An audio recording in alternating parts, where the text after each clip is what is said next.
Hello there and welcome to part 3 of programming realistic strings. My name's Vince, I'm a composer, and the techniques I'll be showing you are trying to be an honest reflection of how I actually work day to day. Obviously everybody does things a little bit different, but in this video I wanted to focus on situations where I do actually quantize the material that I'm working on. There's been some surprise in some of the previous comments about the fact that I'm not doing things to grid, not using negative track delays. What I wanted to show in this video is that I do sometimes use those techniques, and so here are some musical examples that showcase that. So the reason I don't quantize everything by default is because I take quite a performance-based approach to string programming, and I like to try and capture a lot of the imperfections and a lot of the sort of musical mistimings that can happen, these little sort of micro-timing nuances that happen when I'm performing. But the caveat to that is I have to feel like I'm in control of the instrument when I'm performing it, that there aren't just timing mistakes. But having said all of that, there are situations where I'll just go straight to quantizing, probably by default.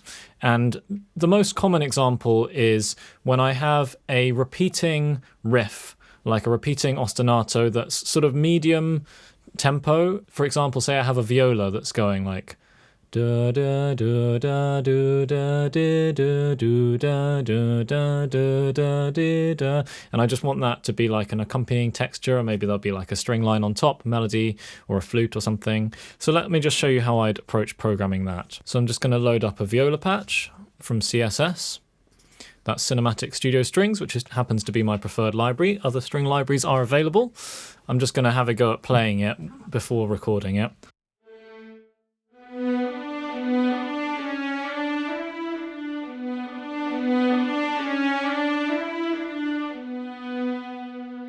So I'm going to put in my tempo using tap tempo. 1, 2, 3, 4, 1, 2, 3, 4. About there, about 140. If I was working on a project, I'd correct this to 140 because I don't like working with BPMs that have a lot of decimal places.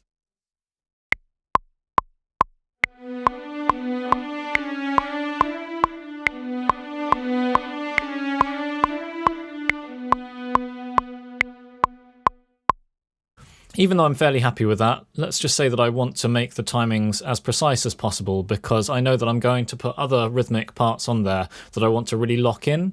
What I'll tend to do first is at the region level rather than at the MIDI note level, I'll tend to just nudge things so that it's slightly more on the grid.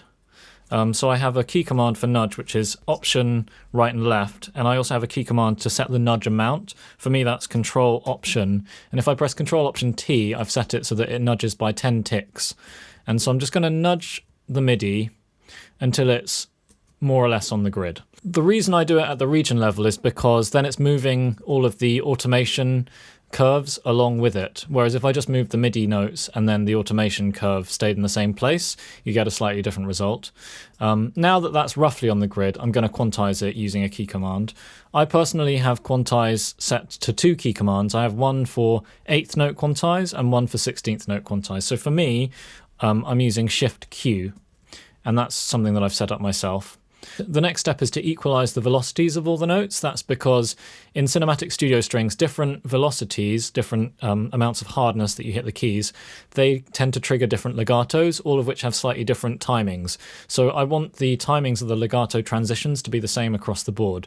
The way that I personally do this is I have velocity set to my secondary tool here, so I can use the command button to change my mouse to the velocity tool. So I'll select them all, I'll kind of hold command and drag, and then I'm going to use shift option, and that makes them all the same value, and I can drag that up and down to the value that I want. Then I'm going to just extend the length of the notes slightly to make sure that all the notes are overlapping. Now we're getting pretty close to what we want, but if we put on the metronome now and have a listen, we'll notice that all of the notes are a little bit delayed. They're not really happening on the beat. So the way that I'm going to deal with that is at the track level, I'm going to set a negative track delay. And that's going to just shift all of the material on that track along the timeline. It's going to nudge it so that it plays a little bit earlier, and that's going to compensate for the delay. In this case, I know that the delay amount that I need for this particular legato patch is about 220 milliseconds. So if I play it back now, it should sound pretty on the grid.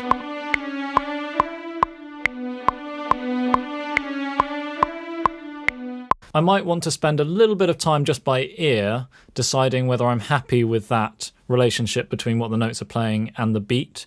Sometimes, for musical reasons, I don't want the notes to be happening right on the beat. I actually want them to be either slightly pulling back or slightly pulling forward. It's just a feel thing. When I listen to the music, does it feel comfortable and does it feel right for the musical context? I would say, if anything, it feels like it's rushing a tiny bit, so I might try -200. And then the final quirk, which is something that's quite specific to CSS, is that I'm aware that at the start of this line, this first note is probably going to be out of time. If I just play it from here, that's happening too early, that's happening ahead of the beat, just because it's the first note of a legato line. What I'm going to do to deal with that is set my nudge value to a 16th note, which I know will roughly compensate for that. So I'm going to hit Control Option 6, which sets my nudge value to a 16th note. I'm just going to shift it along like that, and that should hopefully deal with that mistiming issue.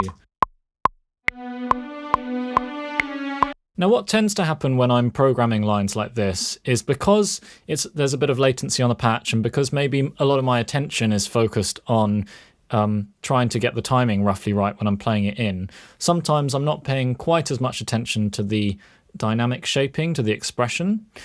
So very often what I'll do at this stage, especially if there are other things going on in the track, is I'll remove the expression curve and maybe even remove the vibrato information as well, and just do another pass. So this time I'm going to try and give it a bit more nuance, a bit more subtlety in the way that I shape the overall dynamic, but knowing that the timing is taken care of.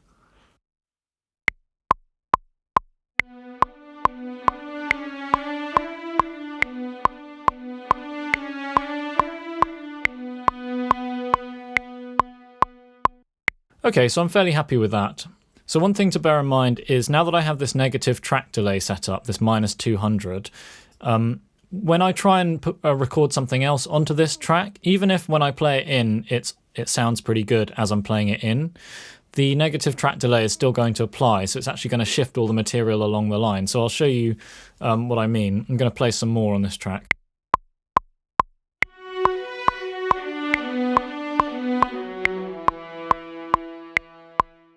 Okay, so the timing wasn't perfect, but it wasn't bad. But now if I play it back,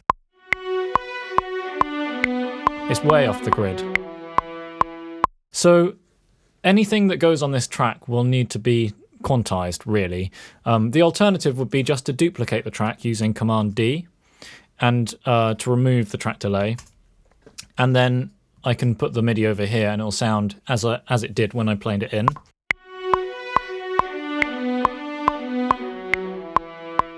So that's just something to bear in mind. So now I'm going to add another layer to this part. I'm going to imagine that the violas are playing divisi, and I'll just play something else to kind of lock in with that part.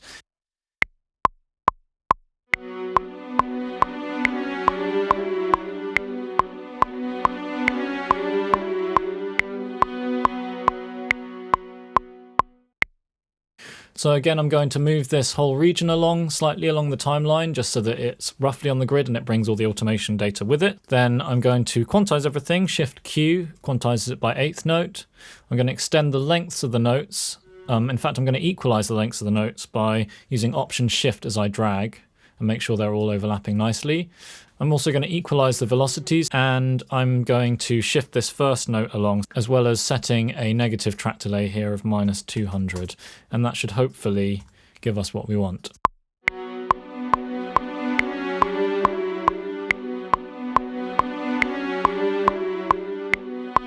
I'll just play it again without the click.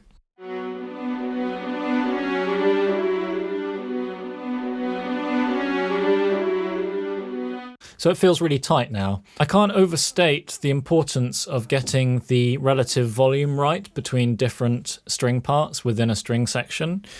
So in this case, you'll notice how the maximum volume of this part is well below the maximum volume of this part. I've clearly prioritized them. I've kind of tucked in this second part underneath this top part, so that when you're listening, there's like a subtle but quite clear hierarchy between the two parts. To be honest, because I'm composing these in isolation rather than in the context of a track, I've kind of given them quite a lot of dynamic shape here. Probably more than I would give if they were just sitting in the middle of the track, just in a supportive role and there was something else going on. If they were just in a more accompanying role, I might be tempted to give them a slightly more consistent dynamic, but still with a little bit of nuance.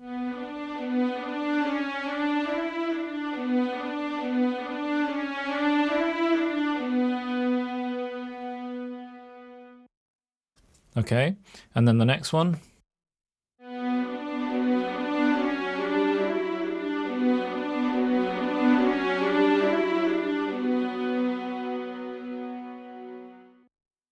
Okay, so a few less hills and valleys there, but still there's a definite difference between the relative volume of the two parts. Let me just stick in a violin line over the top so you can kind of hear how it might sound with a bit of context.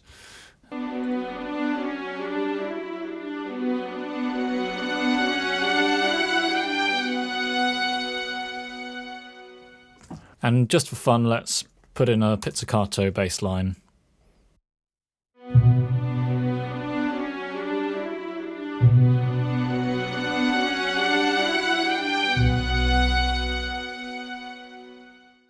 Something like that. Cool, let's do another example. So again, sticking with this idea of repeating, flowing patterns that form some sort of accompaniment figure where they're generally playing quite a rhythmic role, usually eighth notes, and legato ones specifically.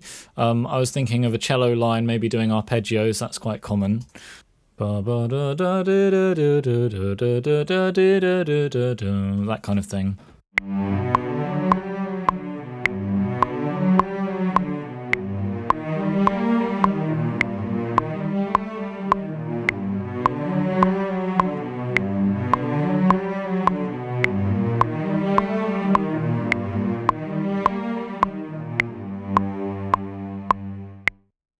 So that was a bit of a mess, timing-wise and dynamic-wise, but it's close enough. So I think this is a great example of something where I would just quantize it and try and make it really consistent by putting it on the grid. So let's use the exact same method as before.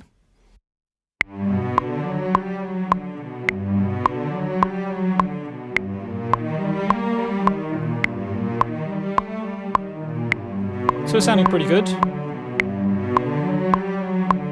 It's a little bit lumpy in terms of the dynamics, but it's okay. What I might do before adjusting the dynamic curve is just put in a little top line again.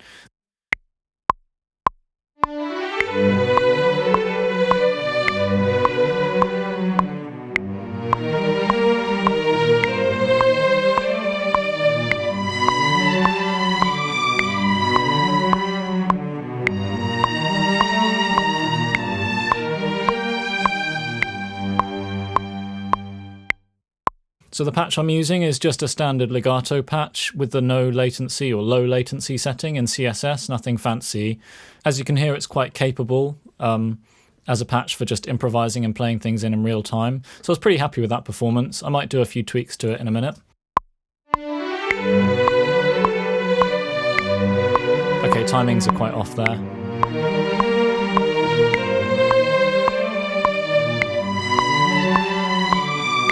A little bit dragging on the timings there, but nothing crazy.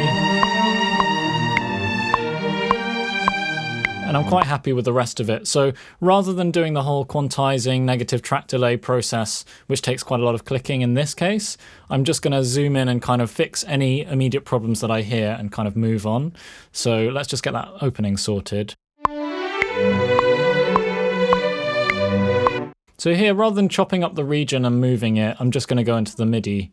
Ideally I could chop up the region. That would take the automation with it, but it might get a little bit messy. So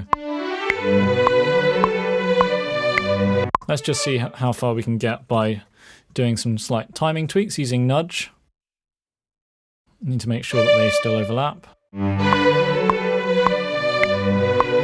to move that a little bit.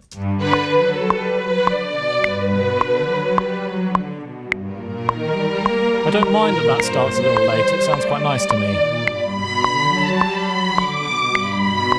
That feels a bit behind. and I just move that slightly as well.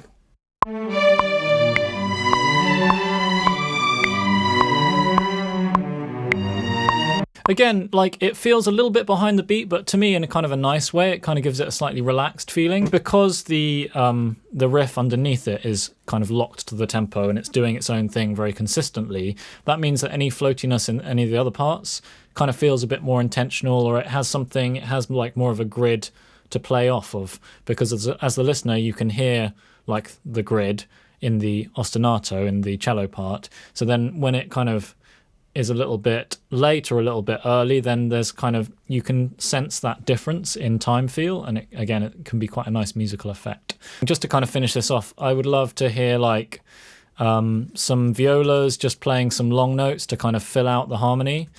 So I'll just stick some of those in. And again, the choice of whether to quantize it, whether to just leave it loose, is something that I'm kind of just making on a case-by-case basis.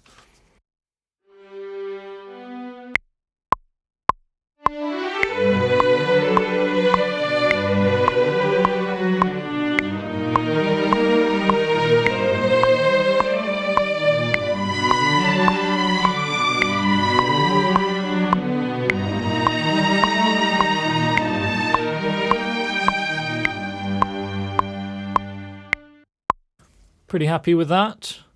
Let's stick in the basses and then see where we feel it's at.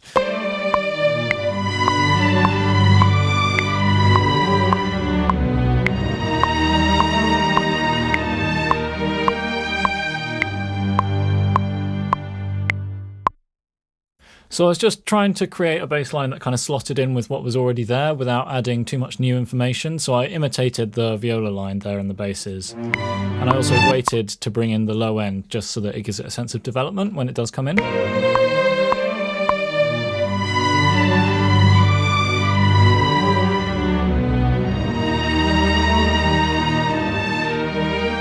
Possibly a little bit laggy on the basses. I could just nudge that forward slightly, that might help.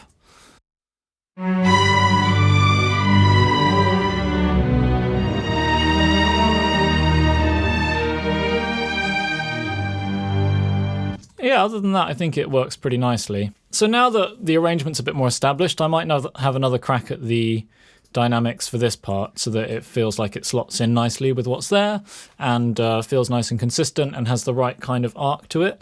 I guess with a phrase like this, I have a choice. I can either bring out each phrase like or I can kind of bring out the big picture phrase like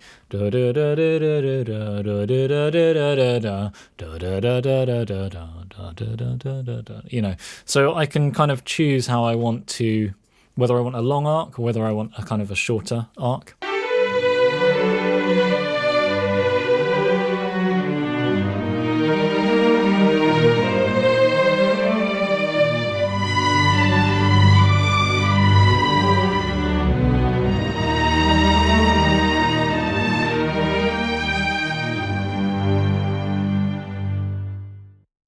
So you can have a look at what I've done here. I was just very much doing it by feel. So there's a slight sort of upward trajectory there, and then it definitely dies away at the end. I went in at a fairly sort of confident level, so you could definitely hear it. Then here I sort of allowed the riff to sort of get tucked back into the rest of the texture. One of the things this reminds me of is how nice it is in string music and orchestral music when there are lots of things going on that as a listener you can't quite hear every single note very crisply. It's almost like there's more going on just beyond your ability to hear it, and the overall impression is like just there's this kind of constant movement, something organic, something where you can't quite pin down absolutely everything. Let's try another sort of riffy example where I would use this quantizing technique. Something a little bit more stop-starty perhaps rather than just a stream of notes. So I was thinking something like da do da da do da do da do da da do da do da do da da do da do da. So I can imagine that kind of texture set up as being something that would form part of a string arrangement. So let's again use the violas. I often find that I'm reaching for them in that kind of context.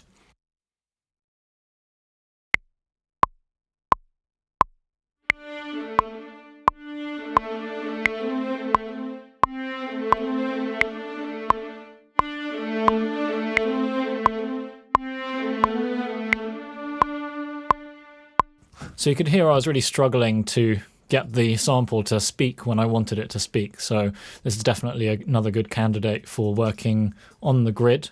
So actually here, because we have a break every time, it means that I need to move the first note of each phrase along. This is, again, a slight quirk with cinematic studio strings, is that the first note of a legato phrase will be timed slightly differently.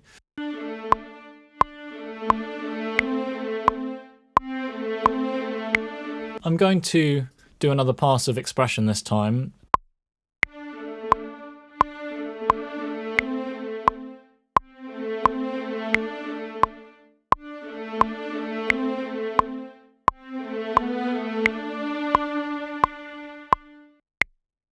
Cool, so yeah, it felt natural to have these little arcs dynamically. So I'm doing dynamics that are suggested by the material, or you could say I'm just following the sound that's in my head as accurately as I can. Let's do, again, the same thing with another viola part, but rather than having them play the same rhythm, this time I'm going to create some rhythmic counterpoint. So I'm going to have a little answering phrase.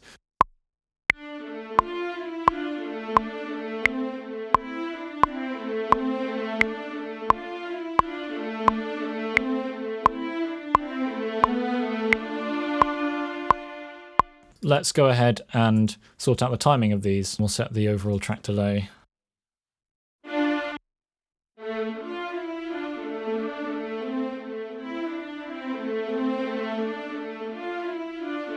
Let's just hear, it sounds a bit off still, so I might need to use a slightly different track delay. Let's have a listen with the click.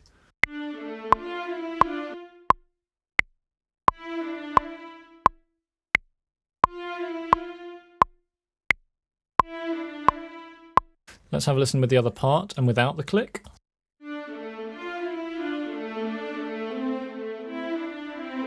So I have a couple of options. I could keep playing around with the delay, or I could just shift these regions around slightly using nudge until it feels right to my ears and it feels right to the click. Let me just try shifting this along a little bit.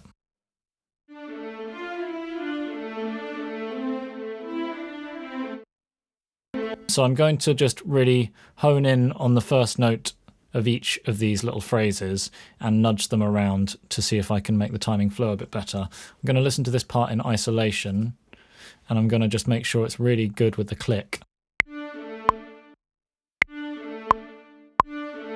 Feels like it's happening a little late at the moment, so I'm just going to nudge it slightly.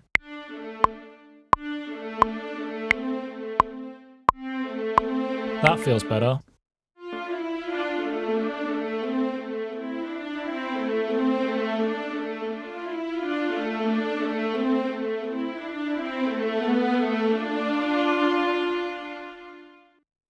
Okay, yeah, we got there.